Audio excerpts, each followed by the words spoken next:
আসসালামু আলাইকুম। সবাইকে আমন্ত্রণ জানাচ্ছি রেড ভেলভেট কেকের রেসিপি দেখার জন্য। চেষ্টা করেছি খুবই সহজভাবে আর মজার করে তৈরি করতে। তো চলুন দেখে নিন এর পুরো প্রস্তুত প্রণালী। রেড ভেলভেট কেক বানানোর জন্য প্রথমে একটা বাটিতে নিয়ে নিচ্ছি 3-4 কাপ লিকুইড দুধ। এর মধ্যে দিয়ে দিচ্ছি 1 টেবিল চামচ সিরকা বা ভিনেগার। এবার দিয়ে দিচ্ছি রেড বানের স্ট্রবেরি রেড ফুড কালার 2 চা চামচ। এখন খুব ভালো করে মিশিয়ে একটা সাইডে এটা রেখে দিচ্ছি। এখন শুকনো উপকরণগুলো রেডি করে নিব।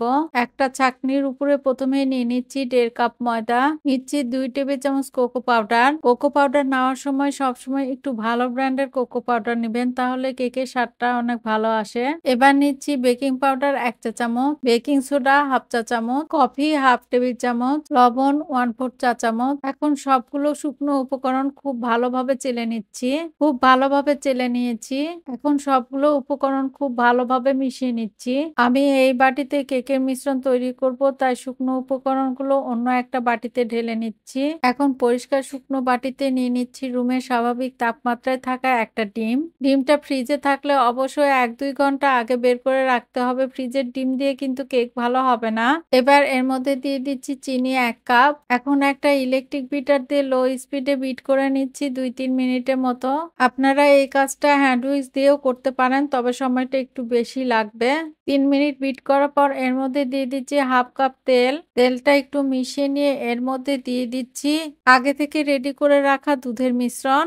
এখন আবারও বিট করে নিচ্ছি যতক্ষণ পর্যন্ত চিনিটা খুব ভালোভাবে গলে না যায়। চিনিটা খুব ভালোভাবে গলে গিয়েছে। এখন শুকনো উপকরণগুলো মিশানোর জন্য একটা কাঁটা রেখে বিটারটা সরিয়ে নিচ্ছি। এখন শুকনো উপকরণগুলো অল্প অল্প করে দিয়ে এর সাথে মিশিয়ে নিচ্ছি। খুব ভালোভাবে সবগুলো উপকরণ মিশিয়ে নিয়েছি। এখন যে পাত্রে কেকটা বেক করব সেই পাত্রে তেল মাখিয়ে নিচ্ছি। ভালোভাবে তেল মাখানো হয়ে গেলে শুকনো ময়দা ছড়িয়ে দিয়ে বাটির গায়ে খুব ভালোভাবে লাগিয়ে নিচ্ছি। ভালোভাবে লাগিয়ে নিয়েছি। এখন কেকের মিশ্রণটা এর মধ্যে ঢেলে দিচ্ছি। সমস্ত মিশ্রণ ঢেলে নেওয়া হয়ে গেলে বাটিটাকে ধরে 4-5টা বাড়ি দিয়ে নিচ্ছি। এতে করে এর ভিতরে কোনো অংশ ফাঁপা থাকলে ব্যাটার দিয়ে পূরণ হয়ে যাবে। এখন এটা বেক করে নিব। আজকের কেকটা আমি ওভেনে বেক করব। 180 ডিগ্রি সেলসিয়াস তাপমাত্রায় ওভেনটা প্রথমে 10 মিনিটের জন্য প্রিহিট করে নিয়েছি। এখন কেকের পাত্রটা ওভেনের মাঝখানে রেখে ওই একই তাপমাত্রায় বেক করে নিচ্ছি 40 মিনিট। 40 মিনিট পর আমি একটা কাঠি দিয়ে চেক করে নিচ্ছি। কাঠিটা ক্লিন বের হয়েছে, তার মানে কেকটা খুব ভালোভাবে হয়ে গিয়েছে। কেকটা রুমের স্বাভাবিক তাপমাত্রায় ঠান্ডা হতে থাক, ততক্ষণ আমি এর ফ্রস্টিং তৈরি করে নিব। ফ্রস্টিং তৈরি করার জন্য চুলায় একটা হাঁড়ি গরম করে এর মধ্যে দিয়ে দিলাম 2 কাপ লিকুইড দুধ। হাঁড়ির মধ্যে দুধ দেওয়ার আগে 2 টেবিল চামচ পানি গরম করে নিয়েছি, এতে করে দুধটা আর নিচের দিকে লেগে যাবে না। এখন দুধটা ফুটিয়ে নিতে হবে। দুধটা যখন খুব ভালোভাবে ফুটে উঠেছে তখন চুলার আঁচ কমিয়ে দিয়ে এর মধ্যে দিয়ে দিচ্ছি সিরকা বা ভিনেগার। আমি 1 টেবিল চামচ সিরকার মধ্যে 1 টেবিল চামচ পানি মিশিয়ে নিয়েছি। হালকা হাতে একটু নেড়ে দিচ্ছি। কিছুক্ষণের মধ্যে এটা ছানা কেটে যাবে। ছানা কেটে যাওয়া মাত্রই চুলাটা বন্ধ করে আমি এটা ছেঁকে নিচ্ছি।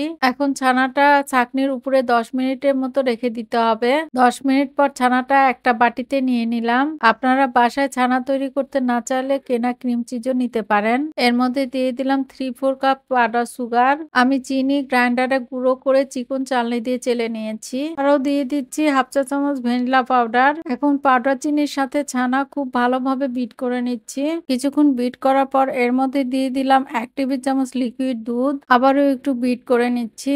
এদিকে কেকটাও খুব ভালোভাবে ঠান্ডা হয়ে গিয়েছে।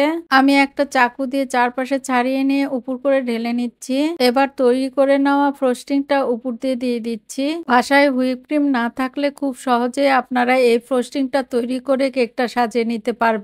আমি একটু কেটে দেখাচ্ছি ভিতরটা কেমন হয়েছে। দেখতেই পাচ্ছেন কতটা সফট আর স্পঞ্জি হয়েছে। আর খেতে কিন্তু আলহামদুলিল্লাহ অনেক মজা। সবাই ভালো থাকবেন। আজ এই পর্যন্তই। আল্লাহ হাফেজ।